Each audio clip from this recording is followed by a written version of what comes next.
having us here and giving us the opportunity to share with experts in different areas of communication our views, research, and understanding. My presentation is essentially about the opportunities and challenges that the increasing presence and influence of social media and the birth of what some call citizen journalism. By the way, some journalists do reject that concept, and they believe that they are citizens who are doing journalism, but there is no such thing as citizen journalism, but it is their own opinion. And the second part of my presentation is going to be about how the increasing presence of social media, what kind of opportunities that is bringing into the traditional or classical or mainstream media, whatever terminology we choose to use. For instance, if we take from the Arab Spring, the movements called the Arab Spring, where a younger generation of citizens in North Africa and the Middle East have documented the revolutions that toppled entrenched rulers like Gaddafi in Libya, Mubarak in Egypt, and now is working somehow, somewhere in Syria against al-Assad's regime. When we see how this information has filtered through YouTube and other social media organizations to get into television stations around the world, and we compare that to what may have happened about 5 years ago, or 10 years ago to be a little historical, we're going to see a complete shift in some paradigms in information and communication.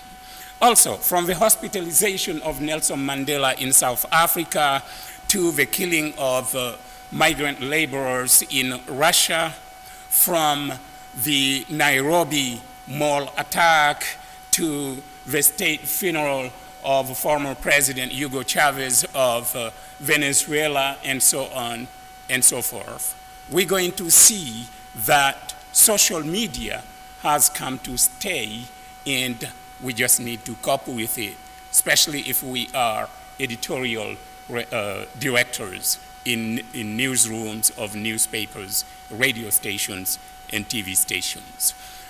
So the framework questions of my presentations are these. In what essential ways has social media powered citizen journalism impacting professional journalism? But also, how are professional mass media responding to the increased influence of social media? And finally, what is the likely future of mainstream mass media in the age of social media and citizen journalism? I do not pretend to give answers, definite answers to either of these, and particularly not the last one, because it is a work in progress. Now, in terms of impacts, it is evident that social media I am using social media in some sense in singular and in other sense in plural, and I'm sure journalists and media professionals, media scholars will understand why, but social media have had a profound impact on mainstream, and particularly because of the immediacy of information and communication. There is what journalists have called the telescoping of time and space, whereas social media like YouTube, like Twitter, like Facebook are bringing consumers of news to the news itself, rather than bringing the news unilaterally to the consumers, because consumers are becoming part of the producers of news itself. We used to think that with CNN and Fox and other major TV networks around the world, Al Jazeera and others, with 24-hour paradigms of news that was so intense. Not anymore, because social media has decomposed that 24-hour paradigm into a minute-by-minute news, which means that a newspaper that used to be the proverbial prodigal daily, which people would rush to get on their driveway before sipping their cup of coffee, that newspaper is too late. Because on your cell phone, on your iPad, and if you are like me, on your huge desktop, still, you can access the news minute by minute. If you turn your phone off, you're too late, because it's already gone. Now, traditional print newspapers are apparently losing the battle so far, except that they are going digital in many cases. The New York Times, for example, still has its print version, but it is now much more informative and effective in its digital version, and that goes for many others.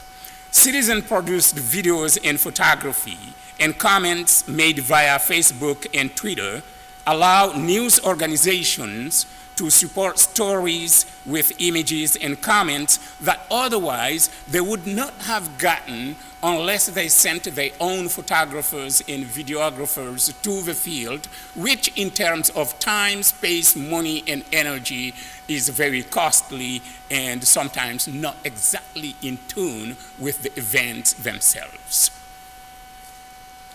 Also,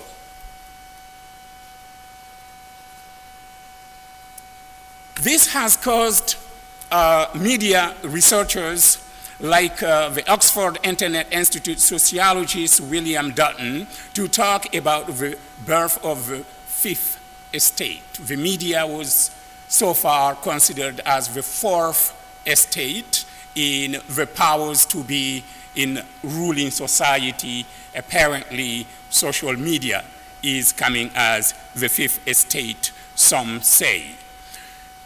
The most positive perception of this is that it is, in the minds of some analysts, the real birth of mass communication. From the one-to-many broadcasting system to the many-to-many system of communication. No longer younger people, for instance, would just sit there to wait for, excuse my term, but a talking head to tell them what happened in the past 24 hours around the world, because they are already communicating with others around the world. How are professional media reacting to this?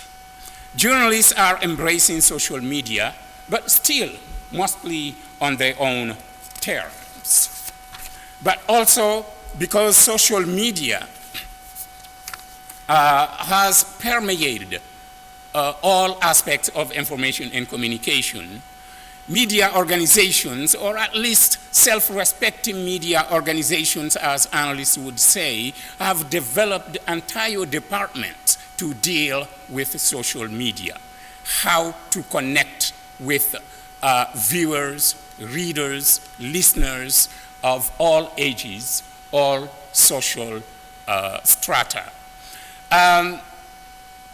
Preparing for this presentation, I did survey some of my students at Embry-Riddle Aeronautical University and found out that there is a huge generational gap, the students and also professors in the communication department. Depending on the age class, you will see, for instance, most students saying that they prefer getting their news from the Daily Show of Jon Stewart, because they are entertained, they are amused, and they get in the news. And some say the professors, 60 and older, they still yearn and mourn journalism at the age of Walter Cronkite when he would always conclude his broadcast by saying, "That's the way it is." Because it reassured them that what they have been told is the reality, the truth. And one of my predecessors just talked about the truths. So if you are 70 years or so, you are likely in the United States to be still a rear mirror driver, driving front but looking back. And younger people are saying, why do I need a TV station? Why do I need a newspaper? I have my smartphone that gives me everything. And this brings us to another issue, because there is the notice, there is the marketing purpose. And we know as journalists that marketing is very important, but marketing is not exactly the mainstream news-centered information. So we have a lot of information, and how much knowledge do we get from that information? The downside of social media and citizen journalism is that the rush to produce news as quickly as possible leads to verification and authentication problems.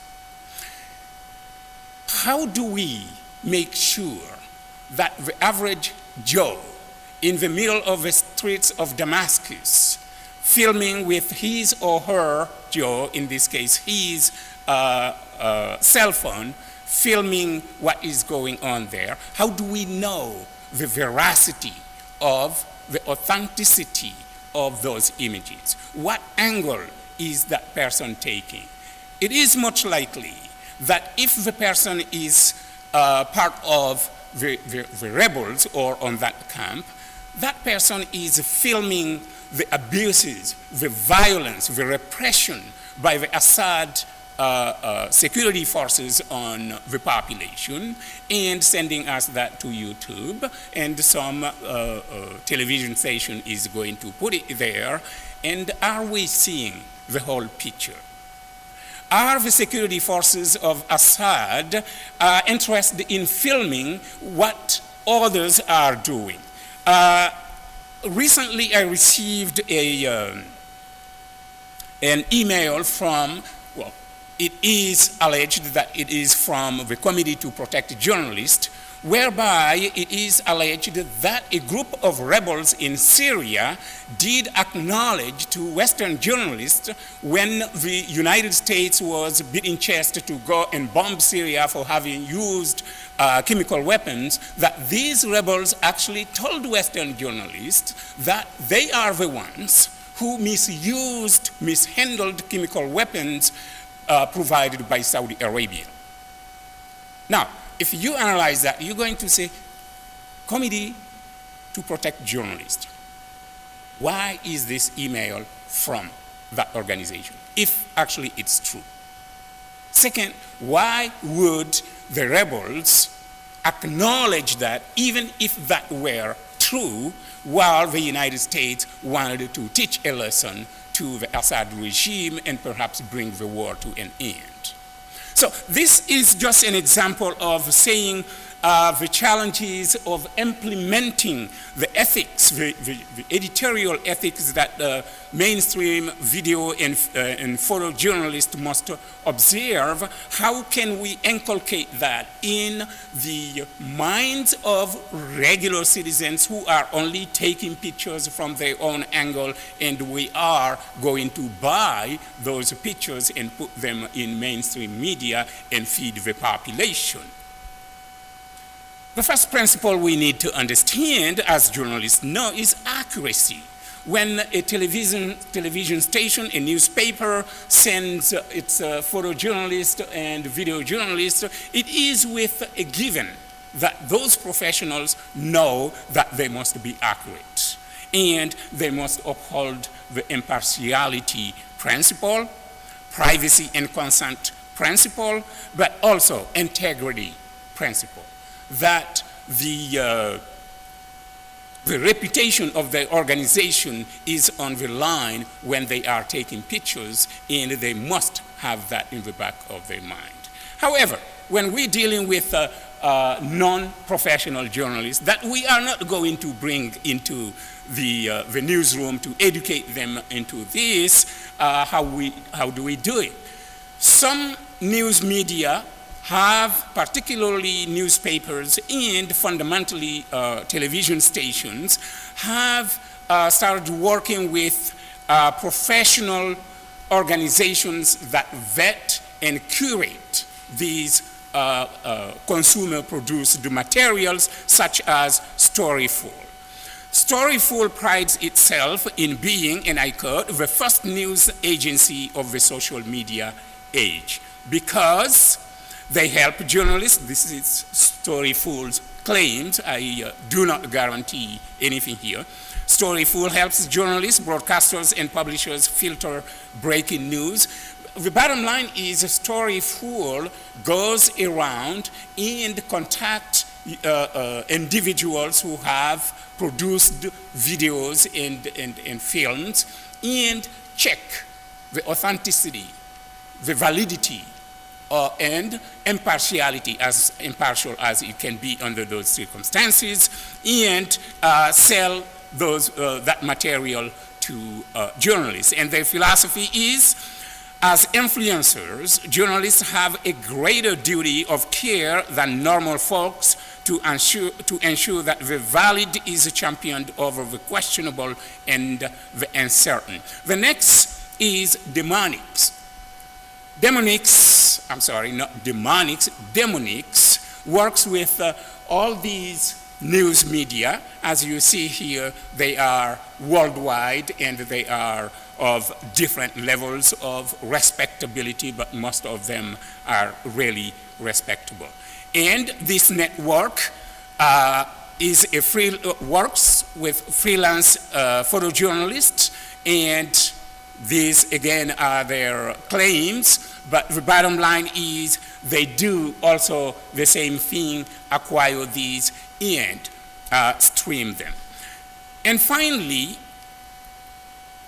these two, Storyful and Demonics, have pioneered so that when Storyful collects videos and pictures and verifies them, they are going to use Demonics to stream them and make them available to different news organizations. This is just an example of how professional media organizations are trying to cope with the mounting influence of social media.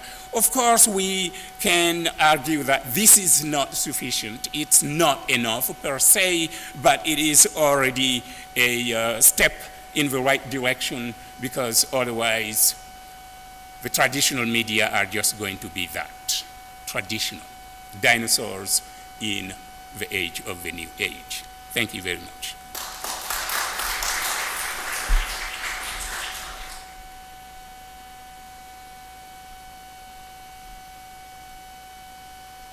What a rich feast this has been. Our last speaker is Santosh Patra. He's a new media scholar presently working as an assistant professor at Mudra Institute of Communication in India. He did his PhD in new media and sociology at the Jawaharlal Nehru University, New Delhi. He has both teaching and research interest in the areas of new media and society, media agenda setting, theories of political economy, social media, and changing trends of communication. He has contributed in the areas of media development and society, governance and public policy, ICT and development communications, and conducted a national and international research projects in similar areas.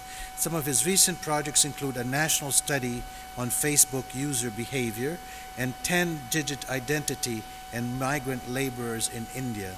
He's also associate editor of Media Watch, an international journal on media and communication.